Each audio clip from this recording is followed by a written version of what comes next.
What's happening here?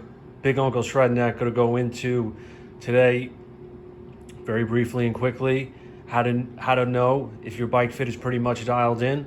So a few of the things to look out for. This is for the people who don't want to, spend hundreds of dollars going to a fitter, or for people who just like to do things themselves, venture into uncharted and deep waters, not afraid to make mistakes, try things out, get ambiguous answers and answers that are always evolving.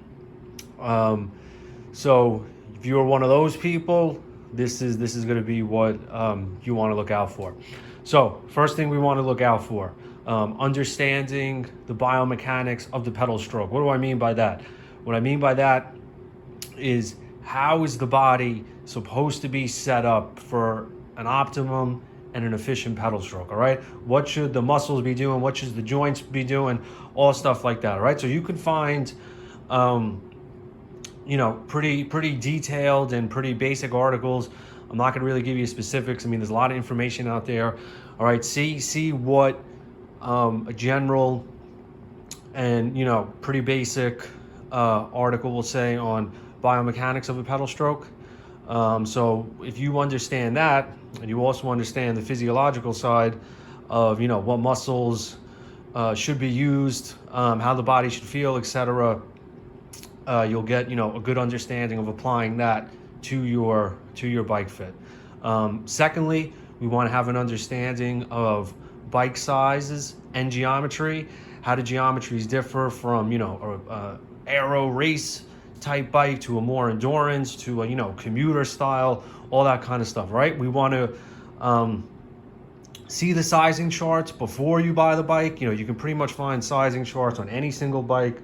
We want to look for stack over here, top tube length, down tube length. All right, bikes, I'm not going to go into too much because I've mentioned this a lot in other videos. Not every bike, just because a bike says it's 54 centimeters, 53, 55, that every bike with that sizing is going to match up. They're going to be different. So this Allay Sprint right here, it says it's a 54, more like 53 and a half. So again, stuff to look out for. Another thing, testing your position. So this kind of ties into the physiological part, and why I don't really spend hundreds of dollars going to a fitter, because someone's not going to tell me, and this is not to be arrogant, but someone's not going to really tell me much about my body in 45 minutes to an hour that I don't know versus 30 years of experience. So that's my take on that. If you're an athlete and you've been an athlete for a long time, you can kind of tell when something just doesn't feel right, especially with equipment. So yeah, I'm not really hell-bent on someone else telling me, oh, I saw a video of you that I just took in my studio, blah blah blah, and you're doing it. And it's like, well, I'm doing this all the time. If I'm saying it doesn't hurt and it works for me, look, not everything is going to be by the book. Just because there's generalized things, for example, saying, all right, you shouldn't be too stretched out. All right, well, that's pretty common sense. You don't want to be too stretched out on the bike. So if your hands, your neck, your shoulders hurt, you're too stretched out.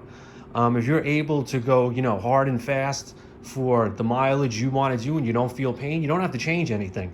Because even if you did go to a fitter and they changed something by 2 or 3, 2 or 3 inches, millimeters, centimeters, you name it, and then you went to someone else and they changed it back, it's like, as long as you're in the ballpark, you're fine.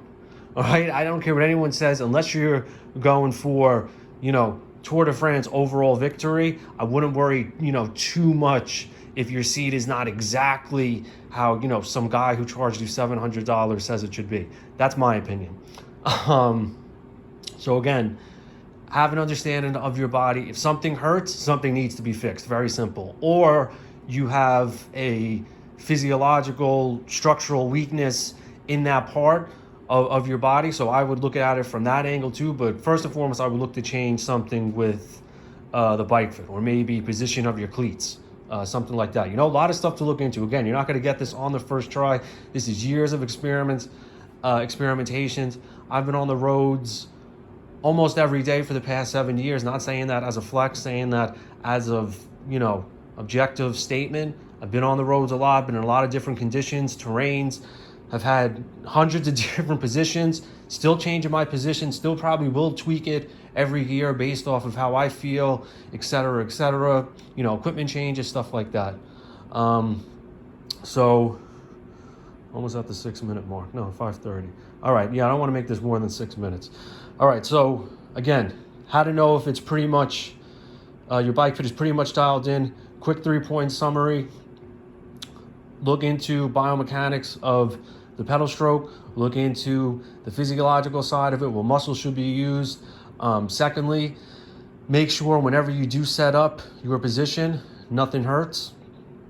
If something hurts, again, try and tweak something that you think may cause it. And lastly, understand geometry, sizing. And I forgot to add with the geometry and sizing, very easy. You can measure your arms and your legs with a ruler. All right. If you notice that maybe your arms are longer for someone your height, for example, like myself, I'm just about 5'10", but my arms are a little bit longer. So that's why I use a longer stem, but I'm not going to go up to a bigger frame. I'd rather go to a longer stem and just be a little bit more stretched out. Again, that feels good for me. I'm not everyone else. You are not me. So find what works for you. All right. And that's it. Have a good one.